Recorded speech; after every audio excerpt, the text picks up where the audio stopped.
సోనియా కొంచెం ఫీల్ అవుతున్నట్టుంది. మరి అవును కదా, తను చిన్నోడు వెళ్ళిపోయి విష్ణుతో మాట్లాడుతూ ఉంటే సోనియా కొంచెం అక్కడ నుంచి దూరం అయిపోతారా వాళ్ళ టీంలో నుంచి, చిన్నోడు ఎక్కడ మిస్ అయిపోతారా అని చెప్పేసి సోనియాకి అయితే కొంచెం, సోనియాకి నిఖిల్కి కూడా కొంచెం భయం అయితే స్టార్ట్ అయిందన్నమాట.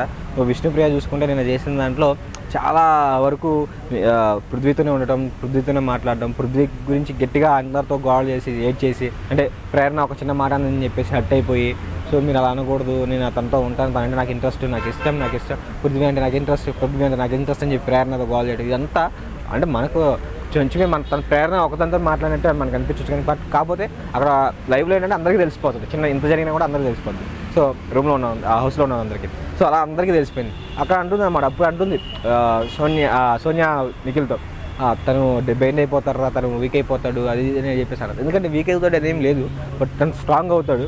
ఈ టీంలోంచి బయటికి వెళ్ళిపోతే, ఒక టీంలోని బయటికి వెళ్ళిపోయి తన గురించి ఎవరి గురించి సరే బయటికి వెళ్ళిపోయి తన గేమ్ తను ఆడుకుంటే ఇంకా స్ట్రాంగ్ అవుతాడు పృథ్వీ.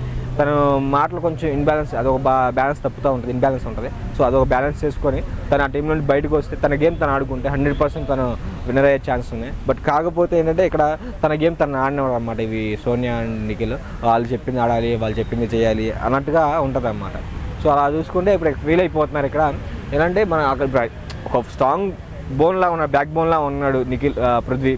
సో ఇప్పుడు అక్కడికి వెళ్ళిపోతే నిఖిల్కి ఉన్న బ్యాక్ బోన్ లాగా ఉండి వీళ్ళ టీంకి, అంటే వీళ్ళ ముగ్గురికి తనే ఒక బ్యాక్ బోన్ లాగా, తను ఒక ఇదిలా ఉన్నాడు. సో తను వెళ్ళిపోతే వీళ్ళిద్దరు ఒంటరి అయిపోతారేమో, అంటే టీంకి ఇప్పుడు ఎలా అంటే టాప్ 5లో ఉంటాం కదా అన్నట్టు చూసుకుంటున్నారు. కాకపోతే ఏంటంటే ఇక్కడ సోనియా ఈ వీక్ బయటకు వచ్చే ఛాన్స్ అయితే ఉన్నాయి.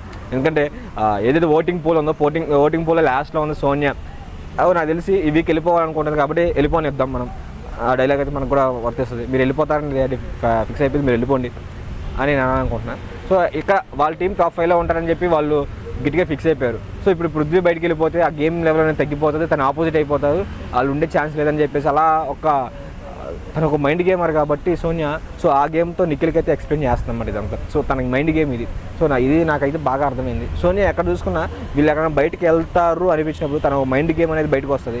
సో అక్కడ చూపిస్తూ ఉంటుంది అనమాట సోనియా. కానీ ఇప్పుడు ఆ మైండ్ గేమ్ నిఖిల్కి కూడా కొంచెం ఎఫెక్ట్ కొడుతుంది, నిఖిల్కి కూడా అలాగే అయ్యాడు అన్నట్టుగా నాకైతే బాగా అనిపిస్తుంది. నాకైతే చాలా మంచిగా అనిపిస్తుంది. నాకైతే ఏదైతే జరిగి అంటే ఒక చీఫ్లో నుంచి ఇంకో చీఫ్కి మనకి, అంటే చీఫ్ టీంలోకి, ఒక చీఫ్ టీం నుంచి ఇంకో చీఫ్ టీంలోకి వెళ్ళాలి అని ఎవరైతే ఒక బ్యాంగిల్ ఇచ్చారో, సో అక్కడ జరిగినప్పుడు మాత్రం నాకు అనిపించింది అన్నమాట ఇది. సో నిఖిల్ కూడా కొంచెం పోటీ లేని గేమ్ ఆడాలనుకుంటాడు అక్కడ. సో అలా ఆడాలనుకుంటే పృథ్వీ ఆపోజిట్ ఉండకూడదు. సో అలా ఉండకూడదంటే తను పృథ్వీ ఆడికి వెళ్ళకుండా ఆపాలి. సో అదే తన మోటివ్ అని చెప్పేసి నాకు అయితే అనిపించింది. ఎదురు లేని గేమ్ ఆడాలనేది తన ఒక ఆలోచన అనమాట పృథ్వీది. సో సోనియా కూడా అదే టాప్ 5లో ఉండాలి, టాప్ 5లో ఉండి టాప్ 5లో కప్పు కొట్టుకుని వెళ్ళిపోవాలి, అది లాస్ట్లో ఏదైనా ఉంటే లాస్ట్లో చూసుకుందాం అన్నట్టుగా ఉంటుంది అనమాట. అది నాకు అనిపించింది.